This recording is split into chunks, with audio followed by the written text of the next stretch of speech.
Halo guys, kembali lagi di channel Perangkat JK.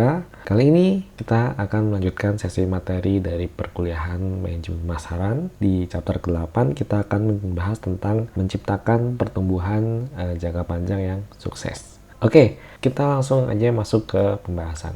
Jadi, dalam proses menciptakan pertumbuhan jangka panjang yang sukses, hal pertama yang perlu kita lakukan adalah memperkenalkan penawaran pasar baru. Dalam pemilihan produk baru, ada berbagai macam jenis produk baru dan cara pembuatannya. Yang pertama, kita bisa membuat atau membeli, atau kita bisa membedakan berdasarkan jenis produk barunya. Nah, tantangan dari pengembangan produk baru sendiri ini yang pertama adalah imperatif inovasi, yaitu berupa ajakan inovasi. Kemudian keberhasilan produk baru, yaitu sebagian besar perusahaan mapan fokus pada inovasi tambahan, memasuki pasar baru dengan menyesuaikan produk untuk pelanggan baru, menggunakan variasi pada produk inti untuk tetap selangkah lebih maju dari pasar, dan menciptakan solusi sementara untuk masalah di seluruh industri. Kemudian terakhir adalah kegagalan produk baru. Ini berkaitan dengan kekurangan ide-ide penting di bidang tertentu, pasar terfragmentasi, kendala sosial, ekonomi, pemerintah, biaya pengembangan, kekurangan modal, waktu pengembangan yang dibutuhkan lebih singkat, waktu peluncuran yang buruk, siklus hidup produk itu lebih pendek, dan dukungan dari perusahaan itu sendiri atau organisasinya. Lalu bagaimana proses untuk pengaturan organisasi? Yang pertama, kita harus penganggaran untuk pengembangan produk baru.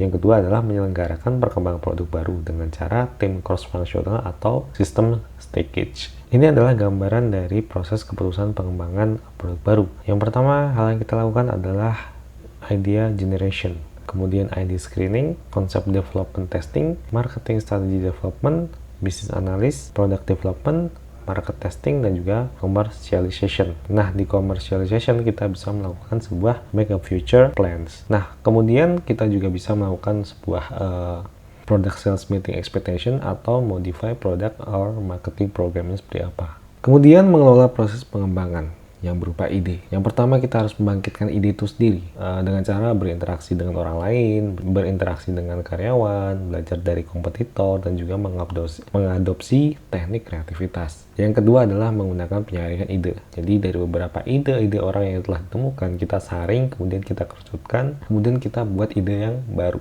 Kemudian dalam mengelola proses pengembangan itu berdasarkan dari konsep hingga strateginya. Yang pertama kita adalah pengembangan dan pengujian dari konsep itu sendiri. Misalnya berupa pengembangan konsep, pengujian konsep, dan juga analisis co-join. Kemudian pengembangan strategi pemasaran. Yang terakhir adalah analisis bisnisnya. Ini berkaitan dengan perkiraan total penjualan, perkiraan biaya, dan juga keuntungannya. Nah, di sini ada gambaran dari fungsi utilitas berdasarkan analisis co-join, ada package design, ada brand name, ada retail price, ada good housekeeping seal, dan juga ada money back guarantee. Jadi kecenderungannya kira-kira yes or no kalau misalkan untuk housekeeping seal dan juga money back guarantee. Sedangkan package design, brand name, dan juga retail price ini didasarkan dari beberapa kategori. Misalnya package design ada ABC, kemudian harga ada yang 1,1 sampai 1,5. Nah, sebagai contoh dari ide itu sendiri adalah contoh pemasaran lateral seperti yang dicontohkan dari Kinder Joy ya, yaitu Kinder Surprise menggabungkan dua konsep produk antara permen dan juga mainan sehingga menjadi satu penawaran produk. Mengelola proses pengembangan dari sisi pengembangan hingga komersialisasi. Pengembangan produk itu bisa bentuknya prototipe fisik atau uji pelanggan. Pengujian pasar bisa menggunakan uji pasar barang konsumen atau pengujian pasar barang bisnis. Yang ketiga adalah komersialisasi, yaitu tentang kapan, di mana, dan juga kepada siapa, serta bagaimana strategi pasar pengantarnya. Kemudian ada proses adopsi konsumen, yaitu meliputi tahapan dalam proses adopsi dan juga faktor-faktor yang mempengaruhi proses adopsi, seperti kesiapan untuk mencoba produk baru dan juga pengaruh pribadi, karakteristik inovasi, dan juga kesiapan organisasi untuk mengadopsi inovasi. Contohnya di sini adalah si Steve Jobs ya, dia sebagai innovator, banyak innovator yang mengadopsi.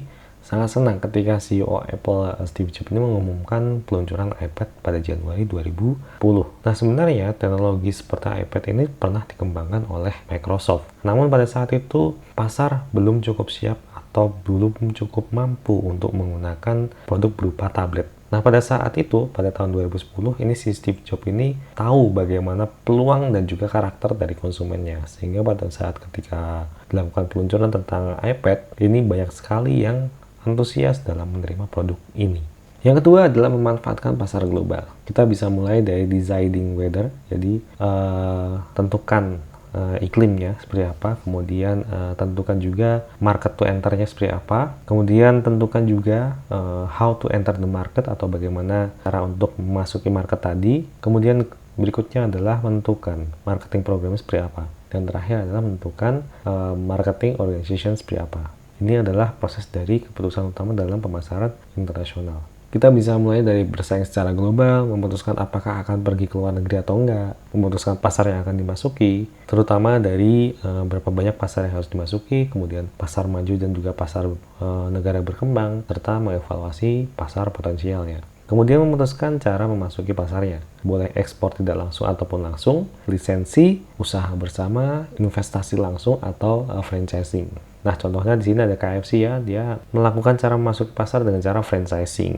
Kemudian ada ayam goreng favorit Amerika Latin ya, namanya Polo Campero, yaitu memasuki pasar Amerika sebagian dengan menargetkan area yang dihuni oleh imigran Hispanik. Kemudian juga ada Microsoft Store ya, mereka mengeluarkan Windows 7, Windows 10, kemudian Windows 11 dengan kampanye global secara besar-besaran.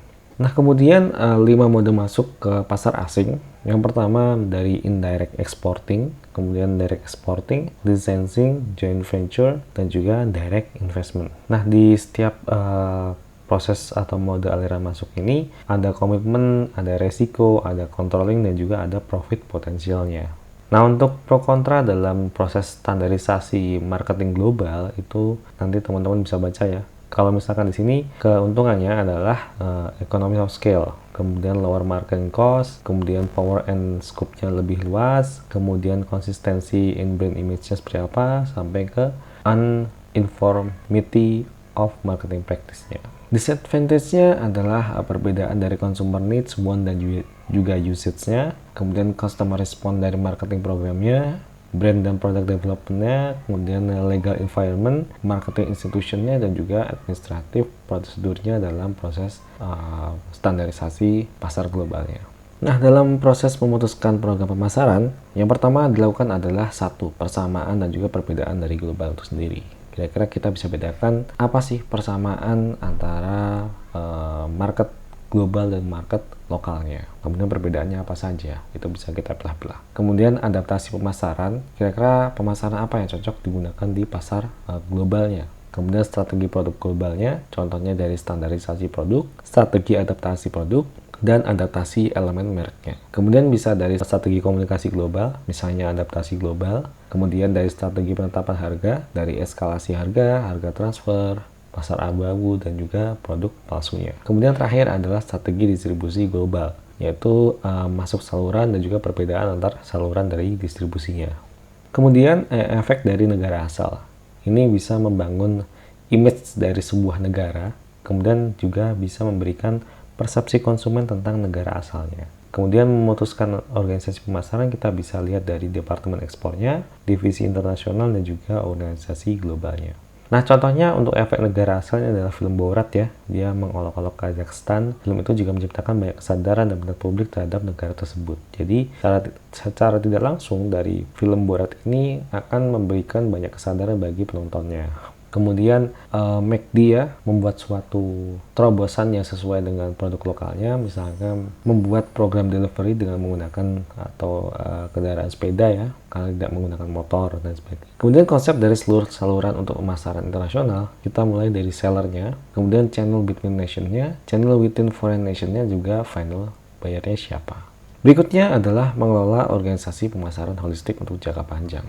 Yang pertama adalah tren dalam praktik pemasaran internal yang meliputi dari menyelenggarakan departemen pemasaran dari organisasi fungsional, geografis, manajemen produk, manajemen pasar, dan juga manajemen matriksnya. Kemudian dari hubungan dengan departemen lain selain dari departemen pemasaran, kemudian membangun organisasi pemasaran yang kreatif. Bisa dari mengembangkan hasrat di seluruh perusahaan untuk pelanggan, mengorganisir di sekitar segmen pelanggan, kemudian memahami pelanggan melalui penelitian kualitatif dan juga kuantitatif. Beberapa perusahaan yang mempekerjakan spesialis pasar yang berfokus pada wilayah negara yang sangat spesifik, misalnya di Miami-Dade County di Florida. Kemudian juga bentuk dari functional organization. Di sini ada marketing vice president, dan juga di bawahnya di bawah dari vice president ini ada marketing administration manager, advertising and sales promotion manager, sales manager, marketing research manager, dan juga new product manager ya. Lalu bagaimana proses dari interaksi manajer produk? Intinya dari pusat dari semua proses interaksinya ini adalah sebuah brand atau produk manajernya yang kaitannya dari legal, fiscal, market research, sales force, publicity, purchasing, packaging, promotion service, media, advertising, manufacturing, sampai ke research and development. Jadi keseluruhan elemen ini masuk sehingga nanti akan berpengaruh bagi brand maupun dari produk manajernya. Kemudian ada 3 jenis tim produk. Yang pertama ini ada vertical product team, triangular product team, dan juga horizontal product team. Nah, masing-masing bisa dilihat ya perbedaannya seperti apa di gambar yang telah ditampilkan. Kemudian pemasaran yang bertanggung jawab sosial atau corporate social responsibility. Nah, corporate social responsibility ini berkaitan dengan perilaku hukum, perilaku etika, tanggung jawab sosial, dan juga keberlanjutan. Yang kedua, model bisnis yang berbasis CSR, kemudian pemasaran terkait dengan penyebab, misalnya manfaat dan biaya, pemasaran penyebab, dan juga merancang program penyebab. Terakhir adalah pemasaran sosial. Nah, contoh-contohnya di sini ada Downy, ada British Airways, ada Killer atau KitKat ya, yang sebelumnya namanya KitKat. Kemudian ada contoh dari Protecting Future Nature. Ini adalah contoh-contoh dari program-program CSR. Nanti teman-teman bisa dibaca sendiri di slide-nya kira-kira apa sih pesan-pesan disampaikan oleh iklan tersebut. Kemudian ada implementasi dan kontrol pemasaran, yaitu implementasi pemasaran ini yang berkaitan dengan implementasi pemasaran, kontrol pemasaran itu sendiri, kontrol paket tahunan, kontrol profitabilitas, dan kontrol efisiensi. Terakhir adalah pengendalian strategisnya dari marketing audit maupun marketing excellence review-nya. Nah, proses kontrol ini sendiri dimulai dari goal setting, performance measurement, performance diagnosis, dan juga corrective action-nya. Jadi tujuan, ukuran dari kinerjanya, ukuran dari diagnosisnya, dan juga tindakan aktifnya itu apa. Marketing metrics ini berkaitan dengan sales metrics, customer red lines to buy metrics, customer metrics, distribution metrics, dan juga communication metrics. Lalu beberapa tipe marketing control. Yang pertama ada annual plan control, profitability control, efficiency control, dan juga strategic control. Nah, masing-masing nanti bisa dibaca di tabel 22.8 ya, silahkan nanti dibaca sendiri. Kemudian berikutnya adalah masa depan pemasaran. Nah, di kedepannya manajemen pemasaran ini akan lebih kepada manajemen hubungan pelanggan atau CRM. Kemudian manajemen ini lebih ke hubungan mitra atau PRM, pemasaran basis data dan juga penambangan data, manajemen pusat kontak dan juga pemasaran jarak jauh, pemasaran hubungan masyarakat termasuk dalam pemasaran acara dan juga sponsor, pengembangan merek dan juga manajemen aset merek, pemasaran yang berbasis pengalaman, komunikasi pemasaran yang terintegrasi, dan terakhir adalah analisis profitabilitas menurut segmen pelanggan dan juga salurannya. Nah, di sini ada beberapa contoh dari komponen marketing audit ya. Nanti bisa dilihat dari macro environment-nya, task environment-nya, kemudian ada marketing strategi auditnya, marketing organization audit, marketing system audit, marketing productivity audit, dan marketing function auditnya. Kemudian di sini juga ada marketing excellence review-nya, bisa kita lihat dari perbedaan antara tahap yang poor atau yang jelek ya, dan baik, dan juga sampai istimewa. Itu perbedaannya apa saja. Misalnya di sini poor lebih ke product driven, jadi lebih mengenalkan produknya, sedangkan good ini lebih ke market driven. Kita lebih berorientasi pada pasarnya. Dengan excellent ini lebih kepada bagaimana kita mengendalikan pasar. Begitu juga dengan contoh-contoh yang lainnya. Nanti silahkan dibaca di tabel 22.11. Sekian aja untuk pertemuan kita hari ini. Apabila ada pertanyaan atau penjelasan saya yang kurang jelas, silahkan langsung ditanyakan melalui WA Group atau chat. Sekian dari saya, Prananda Kusuma pamit. Wassalamualaikum warahmatullahi wabarakatuh.